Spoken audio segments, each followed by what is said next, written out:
हुई है? आज की बैठक सिर्फ इसलिए हुई है जी। कि हम लोगों को 8, 9, 10, 11 को ये गेट नंबर 1 पर भूख हड़ताल करना है और सरकार को ये बताना है कि पापी पेट का सवाल है, पेट न होता दुनिया वालों से भेंट न होता और 8 तारीख को हम लोग भूख हड़ताल पर न होते। ये पेट के लिए हम ये हड़ताल कर रहे हैं और हमारी पुरानी पेंशन क्या मिले। लगता है जो 8, 9, 10 को होगा ये भूख हड़ताल, इससे सरकार पर असर पड़ेगा? क्योंकि इसके पहले भी बहुत सारे धरना प्रदर्शन हुए हैं जो नहीं असर हुआ है। मैं आपको बताना चाहता हूं मीडिया के माध्यम से कि हमारे भारतवर्ष की आज़ादी 200 वर्षों में मिली थी, एक दिन में नहीं मिली थी। ग्रामीण बैंक के लोग 18 साल लड़े थे तब। एक दिन की बात नहीं कर रही हूँ, लेकिन फिर भी इतने दिन से हो रहा है तो क्या उसका असर सरकार पे पड़ेगा? 2024 का जो चुनाव अभी हाल ही में होने वाले हैं, 2-3 महीने महज रह गए हैं, तो क्या कहेंगे इस पे? बिल्कुल मिलेगा, हम लोग नहीं कह रहे हैं। अभी देखिए कानून पास हुआ था ड्राइवर का, तो विनाश काले विपरीत। सर अभी वो पास नहीं हुआ था। नहीं कह रहे हैं ना, नहीं पास हुआ था, आ गया ना। हाँ तो कहे ना, तो उसमें ये है कि विनाश काले विपरीत बुद्धि। और 2024 में मोदी जी की जाएगी गद्दी, अगर पुरानी पेंशन नहीं देते हैं। इसीलिए हम लोग 4 दिन हड़ताल करके उनको बताना चाहते हैं, सबको नाराज ना करिए और हम लोग को पेंशन देने का काम करिए। हम बुढ़ापे में 60 साल के बाद कहाँ जाएंगे? स्थिति ये है, वो मिलेगा। लगा दो आग पानी में जवानी उसको कहते हैं, उड़ा दो पेंशन विरोधियों को क्रांतिकारी उसको कहते हैं। क्या कहेंगे सर आप? देखिए मुझसे बैठक हुई है जी। आज की बैठक तो इसीलिए हुई है कि हमको हमारी पुरानी पेंशन लागू कर दी जाए। आपने अभी पूछा है कि 2024 में इलेक्शन होने वाला है जी। और जो भूख अब तक इसके पहले बहुत सारे ये हड़ताल हो चुके हैं, धरना बहुत सारे प्रदर्शन हड़ताल हो चुके हैं, लेकिन धरना उसका- प्रदर्शन हो चुके हैं, लेकिन अभी तक उसका कोई असर नहीं हुआ। हाँ। नहीं हुआ। बिल्कुल। हम देखिए, बच्चा ये सोच करके रोता है कि माँ हमको दूध पिलाएगी। जब भूख लगता है तो बच्चा रोता है, ये सोच के रोता है कि माँ हमको दूध पिलाएगी। अगर माँ दूध नहीं पिलाती है तो वो माँ नहीं, वो माँ के नाम पर कलंक है। और हम लोग तो ये सोच कर ही हड़ताल करेंगे, भूख हड़ताल करेंगे कि सरकार के कान खुलेंगे, वो हमारी मांग मानेगी। और एक बात और जो बहुत महत्वपूर्ण है वो मैं कहना चाहता हूँ। आज हमारे भाई सारे लोग, सारी यूनियन के लोग आज भूख हड़ताल और ये पुरानी पेंशन के मांग को लेकर करते हैं।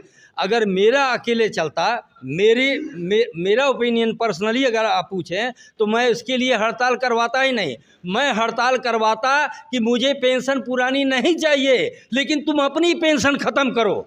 हम इसके लिए हड़ताल करवाते।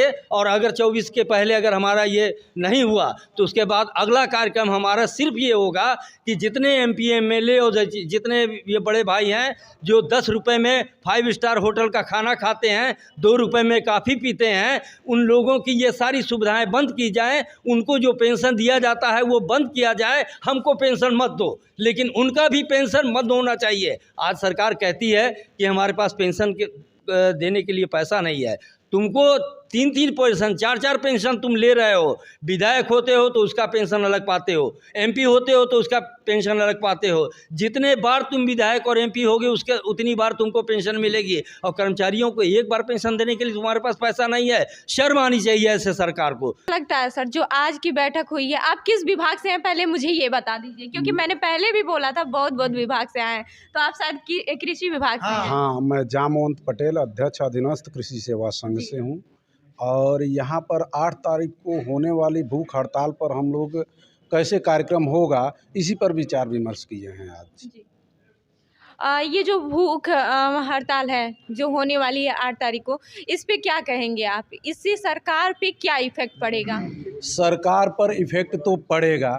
अब डायरेक्ट आप हमसे ये पूछेंगी कि क्या इफेक्ट पड़ेगा। मोदी जी रावण हैं, रावण में और मोदी जी में बहुत अंतर नहीं। सर आप ऐसा क्यों कह रहे हैं मोदी जी रावण है? रावण सर ये जो गवर्नमेंट है की हठ धर्मता के आगे। एक मिनट सर, आप ये कह रहे हैं मोदी जी रावण है। हाँ। मैं ये नहीं कह रही हूँ कि आप जो कह रहे हैं वो गलत है या फिर सही है, मैं इस पे ओपिनियन नहीं, लेकिन जो लोग हैं, ये जो सरकार है उसको ये कहते हैं कि ये राम राज्य है, तो फिर आप रावण की तुलना कैसे करते हैं उनको? लोग कहते हैं, लोग कहते हैं, बिल्कुल मूर्ख हैं वो लोग। सर यानी कि पूरी पब्लिक जो कहती है राम राज्य है वो मूर्ख है। बिल्कुल। अभी ऐसा कैसे कह सकते क्या आपको लगता है कि जो सरकार के पक्ष में बोलेगा वह राष्ट्रभक्त है, और जो सरकार के नहीं, ये नहीं, मेरा ये ओपिनियन यहाँ नहीं है। यही ओपिनियन तो आ रहा है सामने। क्या ओपिनियन आ रहा है? यही आ रहा है कि अगर भाजपा के विरोध में कुछ बोल दिया जाए तो उसके ऊपर ईडी CID पता नहीं क्या क्या चल रहा है ना देश में। आप हमसे क्या जानना चाहते हैं उसको पूछिए तो मैं बताऊं। सर मैंने पूछा तो, लेकिन आपने मोदी की तुलना रावण से कर दी। रावण ही बोल दिया बहुत आपने। ज्ञानी। रावण को आप कम समझती हैं, नहीं, रावण बहुत मैं ज्ञानी ये था। नहीं कर रही हूँ, और कम उसी समझती हूँ मैं। उसके उनसे पास कम बहुत ज्ञानी ज्ञान है। था सर। उनसे कम ज्ञानी ये भी नहीं है, सिर्फ वोट की राजनीति है। हम लोगों को चीतिया बनाया जा रहा है। देश की आर्थिक व्यवस्था बहुत सुदृढ़ हो गई है।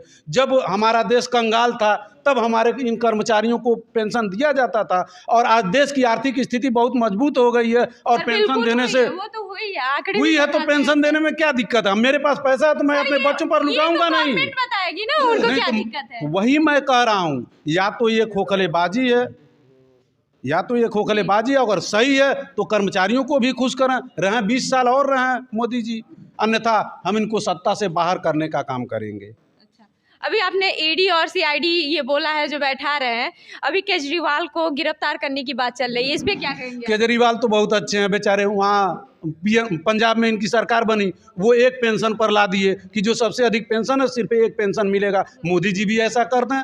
अगर मोदी जी को सब लोग अच्छा कहते हैं, मोदी जी ऐसा कर दें। नहीं, मोदी जी सबका पेंशन खत्म कर दें, हमारा भी पेंशन वो तो खत्म ठीक कर है, पेंशन की बात तो ठीक है, मैं मानती हूँ। मुझे पेंशन चाहिए, मुझे पेंशन चाहिए, मैं अपने पेंशन की बात करूंगा। क्या कहेंगे सर? जो आज की बैठक हुई। आज की बैठक हुई सर, मैम। पहले आप किस विभाग से हैं ये मैं बताइए। मदन मुरारी शुक्ला NCC से हूँ, मैं माध्यमिक शिक्षा विभाग से। आज की बैठक में 8 तारीख के भूख हड़ताल का निर्णय हुआ है मैम। मैं सरकार से हम लोगों की मांग यही है कि संविधान में सरकार के 3 अंग हैं, व्यवस्थापिका, कार्यपालिका और न्यायपालिका।